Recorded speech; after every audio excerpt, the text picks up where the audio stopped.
Hi friends, hydroponic കൃഷി രീതി ലക്ഷങ്ങൾ വരുമാനം നേടാൻ സാധിക്കും.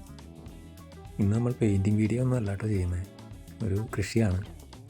മാൾട്ടയിൽ വന്നതിന് ശേഷം ജോലിയൊന്നും ഇല്ലാതിരിക്കുന്ന സമയത്ത് ചെയ്തൊരു കൃഷി രീതിയാണ്. കുപ്പി പകുതി കട്ട് ചെയ്തിട്ട് അടിയിലെ ഭാഗത്ത് വെള്ളം ഒഴിച്ച് മുകളിൽ മണ്ണൊക്കെ ഇട്ട് ചെടി നടുക എന്നുള്ളത്. ആദ്യം ഉണ്ടായിരുന്ന വീട്ടിൽ നമുക്ക് അതിനുള്ള സൗകര്യങ്ങളുണ്ടായിരുന്നില്ല. ഇപ്പോൾ വീട് മാറിയപ്പോൾ ഒരു ബാൽക്കണി ഒക്കെ കിട്ടിയപ്പോൾ ആ ബാൽക്കണിയിൽ അതുപോലെ ചെയ്ത് നോക്കാമെന്ന് വെച്ചിട്ട് നമ്മൾ ചെയ്തതാണ് ഈ കാണുന്നതെല്ലാം.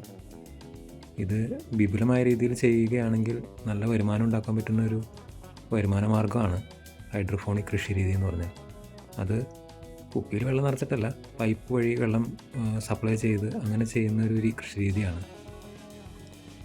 ഞാനിപ്പോൾ അതിലേക്കൊരു പ്ലാന്റ് ന്യൂട്രിയൻ്റാണ് ഒഴിച്ചു കൊടുക്കുന്നത്. അത് വെള്ളത്തിൽ കലക്കി അത് ഒഴിച്ച് വയ്ക്കുകയാണ്. അല്ലാതെ ചെടിക്ക് അതിന് ഭക്ഷണം കിട്ടാനായിട്ട് വേറെ മാർഗ്ഗങ്ങളൊന്നുമില്ലല്ലോ. നമ്മൾ അഡീഷണലായിട്ട് പ്ലാന്റ് ന്യൂട്രിയൻസ് വാങ്ങി അത് വെള്ളത്തിൽ മിക്സ് ചെയ്തിട്ട് ഒഴിച്ചു കൊടുക്കുകയാണ്.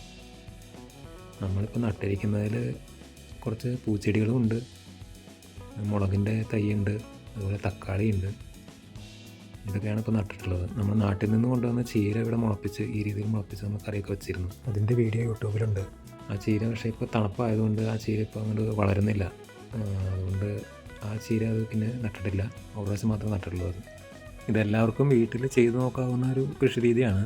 സ്ഥലമില്ലാത്തവർക്ക് വീട്ടിലെ ബാൽക്കണിയിലൊക്കെ ചെയ്യാവുന്ന ഒരു കൃഷി രീതിയാണ് ഹൈഡ്രോഫോണിക് കൃഷി രീതി. അപ്പോൾ വീഡിയോ ഇഷ്ടമായാൽ എല്ലാവരും സപ്പോർട്ട് ചെയ്തേക്കണേ, ഫോളോ ചെയ്ത് കൂടിയേക്കണേ.